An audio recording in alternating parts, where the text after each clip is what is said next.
ان الحمد للہ اما بعد اعوذ باللہ من الشیطان الرجیم بسم اللہ الرحمن الرحیم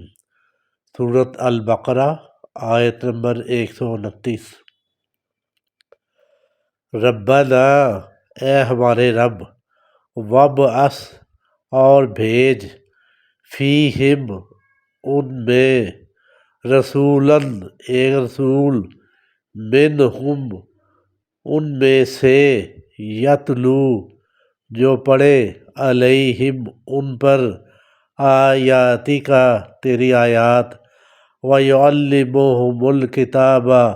اور تعلیم دے ان کو کتاب کی، والحکمت اور حکمت کی، ویزکیہم اور پاک کرے ان کو، انک بے شک تو،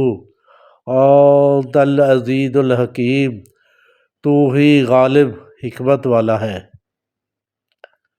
ربنا، اے ہمارے رب،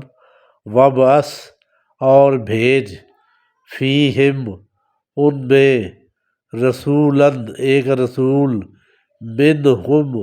ان میں سے، یتلو جو پڑھے، علیہم ان پر یا ان کے لیے، آیاتک تیری آیتیں، ویعلمہم الکتاب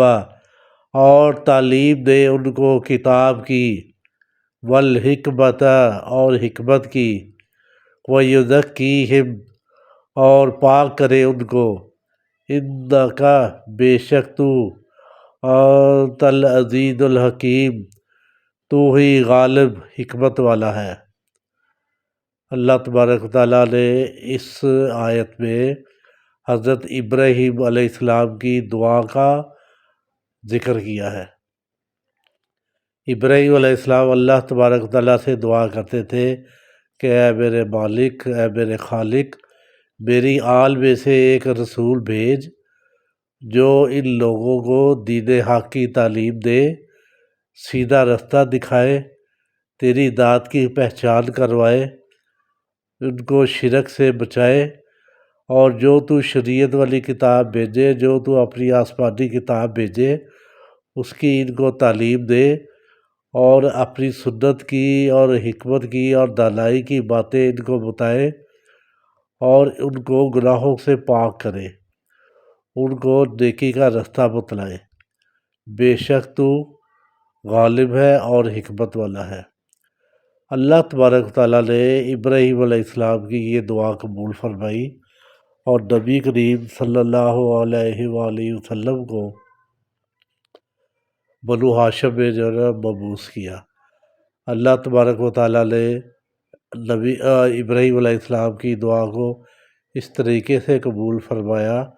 کہ اللہ کے نبی تمام جہانوں کے لیے ہدایت اور نبی بن کر آئے۔ ان کے بعد اور کوئی نبی نہیں آنا، اور انہوں نے ہی ساری جو ہے نا یہ جو خلقت ہے قیامت تک اس کے لیے رشد و ہدایت کی جو ہے نا باتیں جاری کی ہے۔ حدیث میں وہ ساری باتیں بیان کی ہے کہ کس طریقے سے لوگوں نے اپنی اصلاح کرنی ہے، شرک سے بچنا ہے، اور سیدھے راستے کی طرف جانا ہے۔ دعا یہ ہے کہ اللہ تبارک و تعالیٰ ہمیں ان باتوں پر عمل کرنے، ان کو سمجھنے، اور ان کا پیغام ایک سے دوسرے تک پہنچانے کی ہمیں توفیق عطا فرمائے، کیونکہ نبی کریم صلی اللہ علیہ وآلہ وسلم تو چلے گئے ہیں، اور انبیاء کا جو کام ہے، جو دین کی تبلیغ ہے، اب یہ ہمارے ذمے ہے۔ ہم نے ایک دوسرے کو بتانا ہے کہ نبی کا پیغام کیا ہے، گناہوں سے بچنا کس طرح ہے، اور کس طریقے سے ہم نے اپنے اللہ کو راضی کرنا ہے۔ اللہ تبارک و تعالیٰ سے دعا ہے کہ اللہ ہم سب کو سیدھے راستے کی طرف جو ہے نا چلنے کی توفیق عطا فرمائے، جو کمیاں کوتاہیاں ہیں ہماری وہ معاف فرمائے، ہماری ہدایت جو ہے نا وہ ہمیں نصیب فرمائے، اور ہدایت کے جو ذرائع ہیں نا ہمیں ان تک جانے کی توفیق عطا فرمائے۔ دعاؤں میں یاد رکھیں، ایک دوسرے کو نیکی کی تلقین کرتے رہیں، برائی سے بچاتے رہیں۔ السلام علیکم ورحمۃ اللہ۔